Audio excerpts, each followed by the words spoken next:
Bueno, vamos a comenzar a dialogar a partir de este momento con Henry Boix-Rolling. No sé si es Boix-Rolling o Boix-Rolling. Nosotros tenemos, por ejemplo, un jugador de fútbol que perteneció a la selección que se llama Diego Rolling. Y Alexis también, Rolling, no sé cómo es tu nombre. Buenas tardes. Buenas tardes. ¿Cómo se pronuncia exactamente el apellido? ¿Cómo se pronuncia? Ahí va. Exacto. Henry Boix-Rolling. Ahí está. Boix-Rolling. Boix-Rolling. Muy bien. Muy bien, muy bien. Bueno, Henry, bienvenido al Uruguay, bienvenido a Buscadores. Muchísimas gracias por la invitación también y me siento bien y saludo a ustedes y a la audiencia. Muy bien, coordinador del Comité Democrático Haitiano, y contanos un poquito el motivo de tu llegada aquí. Ya vamos a hablar un poco de la realidad de Haití, pero me gustaría saber un poco el motivo de tu visita por acá, por Uruguay. Hace bastante tiempo que vengo al Uruguay porque existe en Uruguay lo que se llama un comité de solidaridad para con la lucha del pueblo haitiano. Entonces no soy yo solamente, sino suelen venir otros dirigentes haitianos del campo popular para poder explicar un poco mejor lo que nos está pasando, porque muchas veces a través de la prensa se describen cosas, se dicen cosas y no se explican. La descripción no es una explicación. Entonces nosotros entendemos que hay un desconocimiento y hay una falta de escucha de la voz nuestra. Exacto. Eso es el tema. Me gustaría saber en qué lugar en el mundo está Haití ahora, concretamente, políticamente hablando. Haití en estos momentos, políticamente, es una nación donde hay elecciones, es una nación que, ¿cómo la podemos definir? Es una neocolonia. Tiene una independencia formal a pesar de tener una gran historia, la primera revolución y la única revolución victoriosa antiesclavista.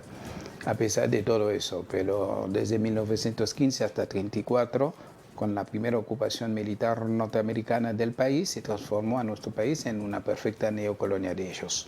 Entonces, y eso es la base explicativa de la gran crisis, del empobrecimiento que padece el pueblo haitiano, y también causa fundamental el de las insurrecciones populares que vienen sucediendo, porque la gente no acepta vivir en condiciones inhumanas, porque han impuesto una serie de estructuras al servicio exclusivo de los norteamericanos y de la pequeña élite económica haitiana. Entonces, eso significa, para dar algunos datos, el 70% de la población activa no tiene trabajo. Sobre 12 millones de seres humanos hay 5 millones o más que padecen de hambruna severa. Significa gente que pasan días sin comer. Sí, días y días sin comer. Y gente que después se caen en la calle y se mueren de hambre. Entonces es una situación insostenible, y un pueblo con una gran historia así no puede aceptar eso, como ningún otro pueblo, creo yo. Entonces se revela y existe un cambio. Entonces hay una insurrección popular que apunta a ¿qué? Que apunta a recuperar nuestra soberanía y nuestro derecho a la autodeterminación, sin injerencia. Entonces nosotros entendemos que tiene que haber una solución haitiana a la crisis haitiana. Además, la historia lo ha demostrado. Han enviado 10 misiones de ocupación desde 1993 y no han resuelto absolutamente nada, y en peor, han agravado los problemas. Y problemas con un nivel de crueldad. Sí. Niñas violadas, niñas de 12 años, masacres en barrios populares. Tenemos fotos de bebés en su cuna, con sus vísceras afuera, porque fueron ametrallados por helicópteros. Henry, yo hablaba justamente con Bambino, que se dio una casualidad, porque en el colegio de mi hijo a su grupo le tocó representar y mostrar todo lo que tiene Haití, justamente. Y claro, me encontré con que aquí en Uruguay no hay una representación, no hay consulado, no hay embajada, no hay ninguna representación haitiana, solamente la más cercana está en Buenos Aires. ¿Tienen pensado en el futuro Haití tener una representación aquí en nuestro país, o por el tema de que somos 3 millones o por un país tan chico no amerita tener una representación y solo con la de Buenos Aires alcanzaría?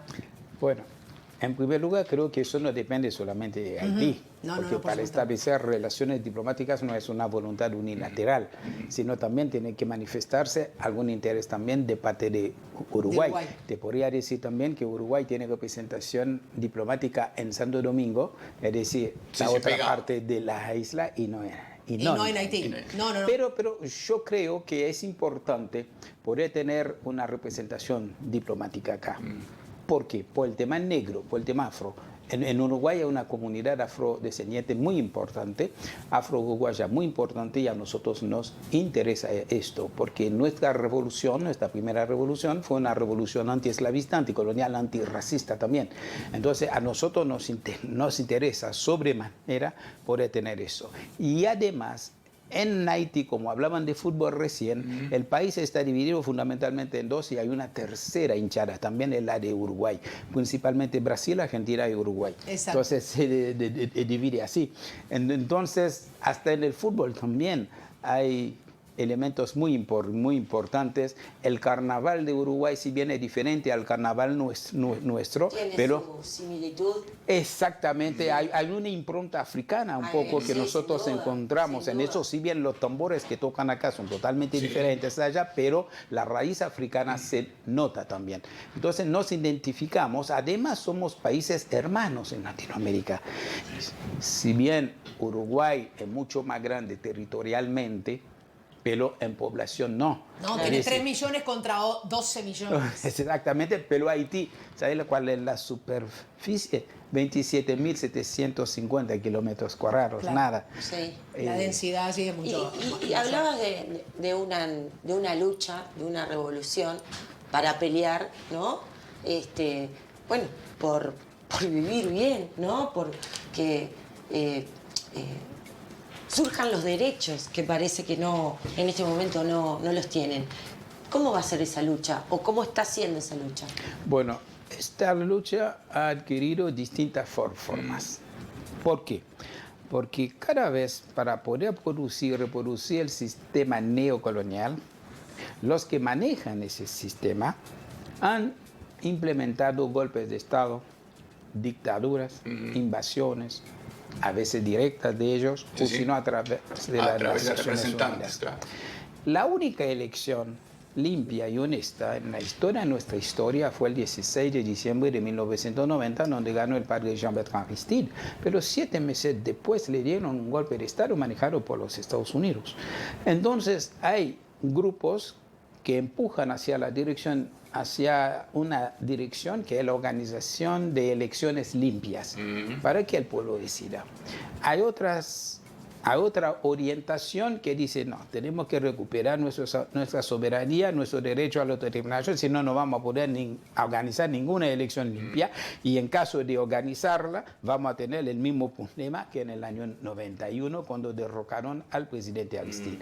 Pero hoy por hoy se puede decir que lo que hay es una lucha por recuperar nuestra dignidad. Porque una dignidad avasallada no solamente por los Estados Unidos, sino al lado también en República Dominicana. Los haitianos, los migrantes haitianos, sobre todo los de sectores más empobrecidos, lo están pasando muy mal. Los deportan en condiciones inhumanas, etc. ¿Sabes que te quería preguntar justamente sobre ese tema? Es decir, el problema de Haití, de las naciones, si no la nación más pobre del mundo, podemos decirlo de alguna manera, por la pobreza que uno ve, realmente el hambre que campea, bueno, un montón de cosas. ¿Y a quién le interesa que no avance Haití? ¿A quién le sirve que Haití siga siendo, por los siglos de los siglos, una nación pobre y que no crezca? En primer lugar, nosotros establecemos una diferencia. Nosotros no estamos de acuerdo con la caracterización de país más pobre, sino más empobrecido, porque Haití tiene riquezas. Está bien. En segundo lugar, hay distintas razones, desde históricas hasta geopolíticas. Geopolíticamente hablando, si uno se fija en el mapa, uno se va a dar cuenta que Haití es el país más próximo a Cuba. 77 kilómetros nos separan, el Canal de los Vientos. Sí. Compartimos la misma isla con República Dominicana. Estamos a escasos minutos de vuelo de Jamaica y de Puerto Rico. Estados Unidos tiene 3 grandes fronteras, al norte con Canadá, al sur con México y con el Caribe. Y en el Caribe, que es la primera frontera imperial desde la conquista de nuestras tierras, representa una frontera imperial. Y a través del mar Caribe hay una circulación inmensa importantísima de flujo de mercancías hacia Estados Unidos. Entonces, cualquier desequilibrio, cualquier falta de control de ellos en esta parte de la isla desestabiliza, se prevé que puede tener repercusiones en República Dominicana, en Jamaica y en otro lado. Después, históricamente hablando, la revolución haitiana, al ser una revolución anticolonial, antiesclavista, en un momento donde ese sistema era hegemónico, ¿qué significó eso? Que nosotros pudimos romper las cadenas de las manos y de los pies, pero también supimos romper las cadenas del cerebro y del corazón. ¿Qué significa esto? Que nosotros tenemos otro proyecto de vida, que no es un proyecto basado en el eurocentrismo.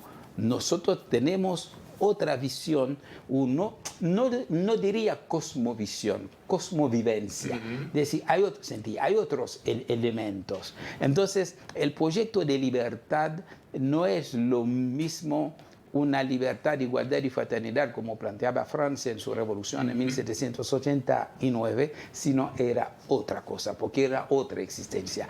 Y acuérdense que Haití hizo su revolución dirigida y protagonizada por esclavizados y esclavizadas. En cambio, en el resto de América Latina, esos procesos fueron liderados por la élite criolla.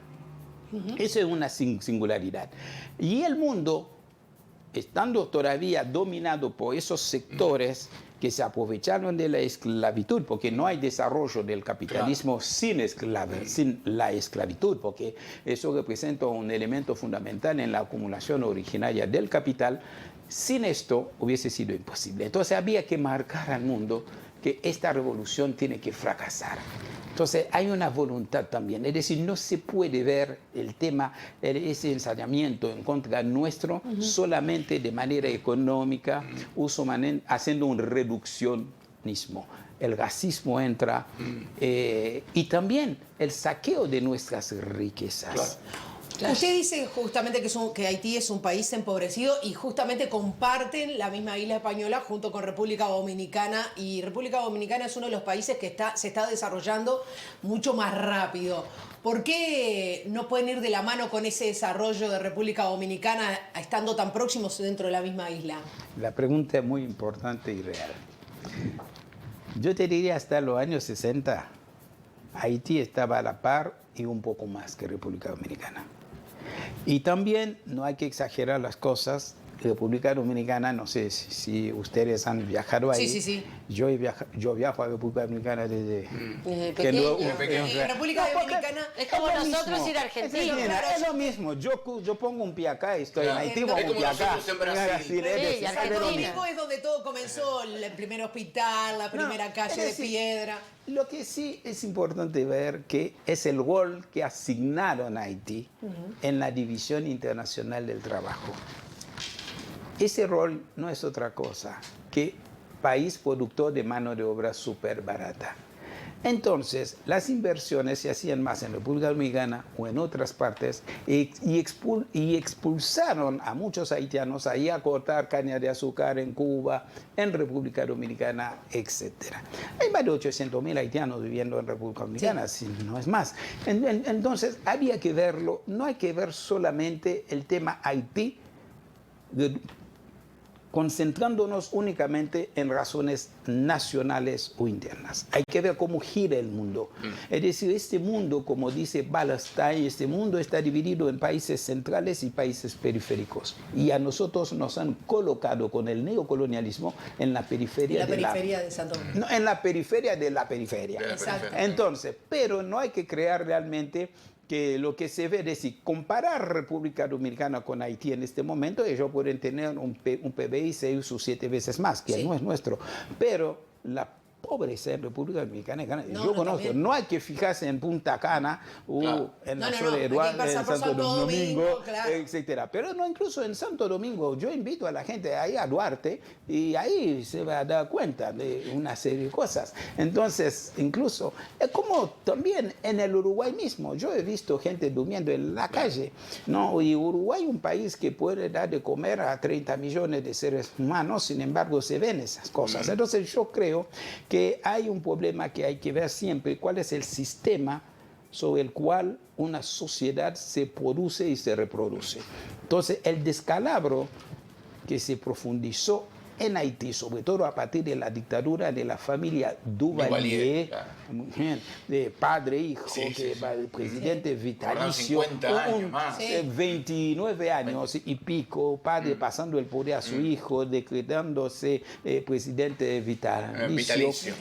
Un anacronismo tremendo, pero apoyado por los Estados Unidos, ¿no? Porque Duvalier se quedó en el poder gracias al apoyo y la masacre. Digamos. Exactamente. Pasarlo mandado. Entonces, el tema, cuando Puerto Príncipe, en 1946, para conmemorar el bicentenario, los dominicanos vinieron a ver lo que habían hecho los haitianos. Una cosa se llama el bicentenario, similar, no es igual, diferente, el Caribe es diferente, Sí. no es la República, el Caribe es diferente. Perdón, nosotros tenemos otro paisaje.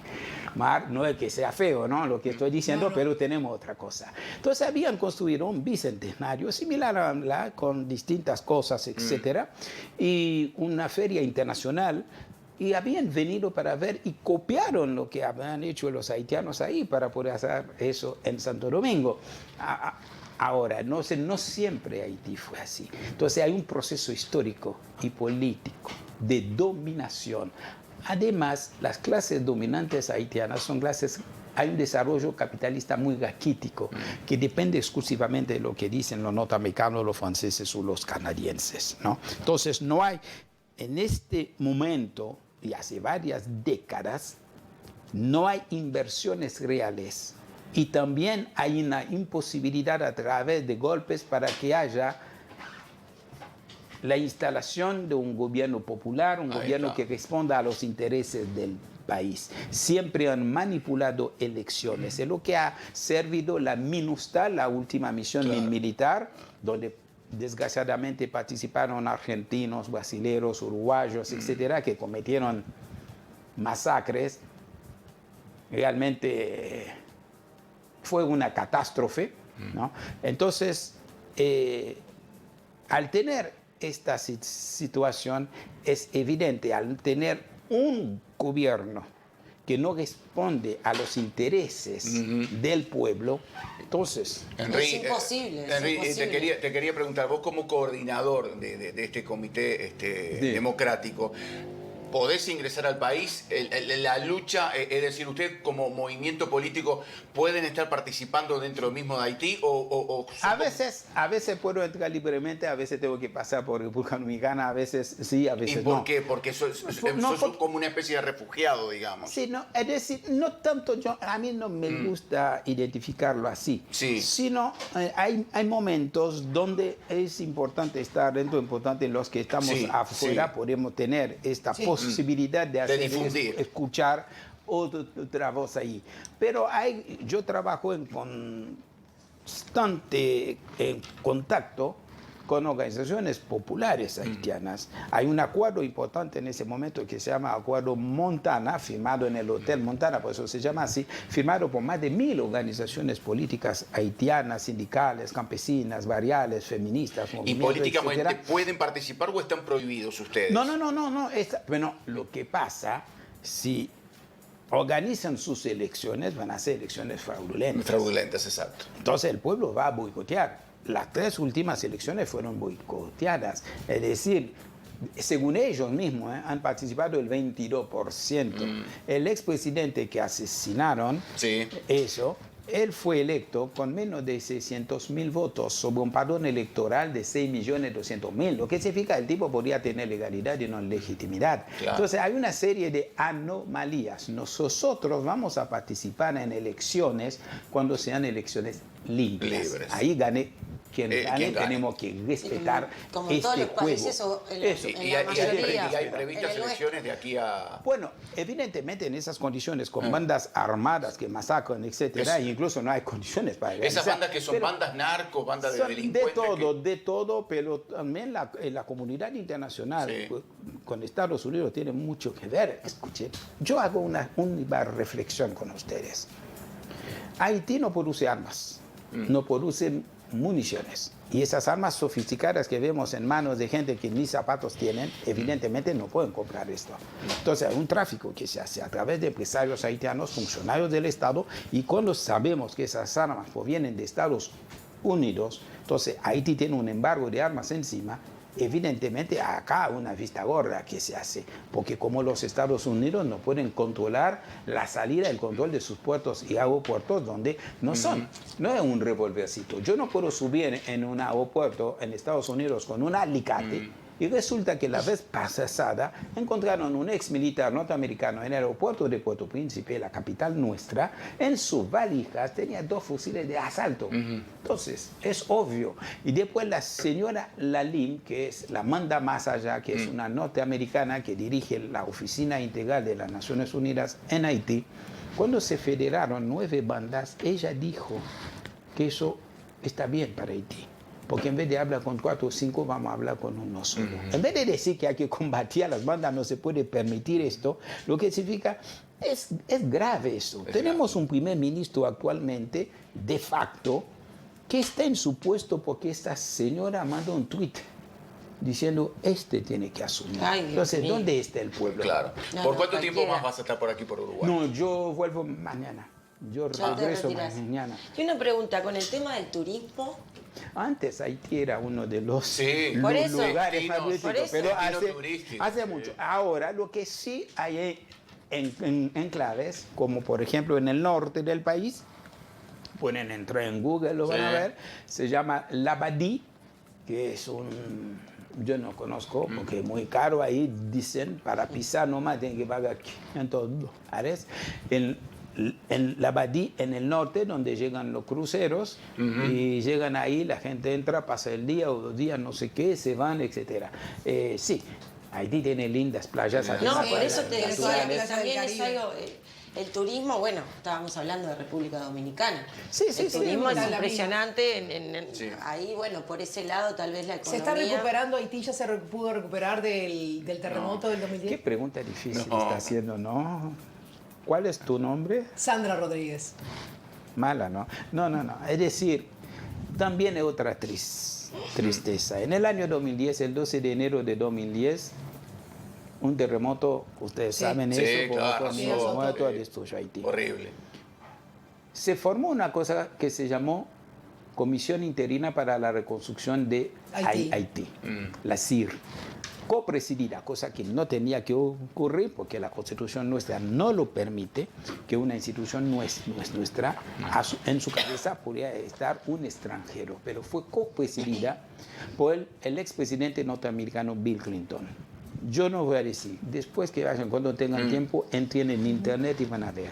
Clinton ha robado miles de millones de dólares de esto. Bill Clinton, yo lo repito acá, ustedes pueden entender, no es asunto nuestro. No lo estamos diciendo nosotros nada más. Entonces, no puede haber Que se reconstrucción. quedó con ayuda que Sí, iba para que van. Haití, se la Incluso quedó él. toda la ayuda, no solamente él, toda la ayuda que iba a Haití sobre cada dólar Sí. no llegaba menos de 20 centavos. Todo Hay fue que pagado. ser, Hay Un películas horror. sobre eso, Sí. hay documentales sobre eso que Hay que ser ha cruel demostrado. para quedarse con la plata. De gente que de está gente en la que calle perdió que no todo. puede ver. No, y que ves las imágenes y son desgarradoras. O Sí. sea, mirá que es... Y bueno, así está el mundo. Bueno, Sí. ahí ¿No? está. Entonces, cuando hiciste la pregunta, me lo hiciste acá. No Claro. debo decir no. Es decir, sí, hay cosas que han podido reconstruir, etcétera, pero el terremoto sigue marcado. Y durante el terremoto, es decir, en el mismo año del terremoto, las tropas de la MINUSTA, sobre todo los de Nepal, los miembros de Nepal, trajeron a Haití la epidemia del cólera, el Que sí. cólera. Ay, cierto. Que hoy Que también está mató a azotando. más de, según ellos, 10.000 haitianos. Nosotros sabemos que fueron más de 30.000 muertos, 1 millón de infectados. Hoy hay un resurgimiento de la Sí, enfermedad. pero ahora pero se está hace... más controlada. No. Se dicen, mira, tenemos que entrar, resolver eso, hay 200 muertos, no sé, por el cólera. Pero Claro. cuando el cólera durante años estaban masacrando, exterminando a miles de haitianos, no habían hecho nada. La ONU negó durante 6 años que fuera responsable de esto, solamente Ban Ki-moon, algunos días antes de dejar su puesto como secretario general, reconoció la responsabilidad, pero dijo no podemos resarcir a los parientes, a las víctimas, porque sería violar la inmunidad de los militares. Eso es. Entonces, es la pura verdad. Entonces, eso nosotros queremos difundir y desafiamos a cualquiera, en cualquier debate, que nos demuestren lo contrario. Henry, muchas gracias por haber estado aquí con ustedes, nosotros para contarnos la realidad de lo que es nosotros, evidentemente, La triste realidad, Bambi. al leer e interesarnos, conocemos una realidad que, como vos bien lo decías, a veces puede ser deformada fundamentalmente y desinformada. Te agradecemos por haber compartido estos minutos con nosotros y conocer realmente del otro lado la realidad de los hermanos. Muchísimas gracias y agradezco no solamente en nombre del Comité Democrático, sino en nombre del pueblo haitiano que está de pie y que va a seguir luchando.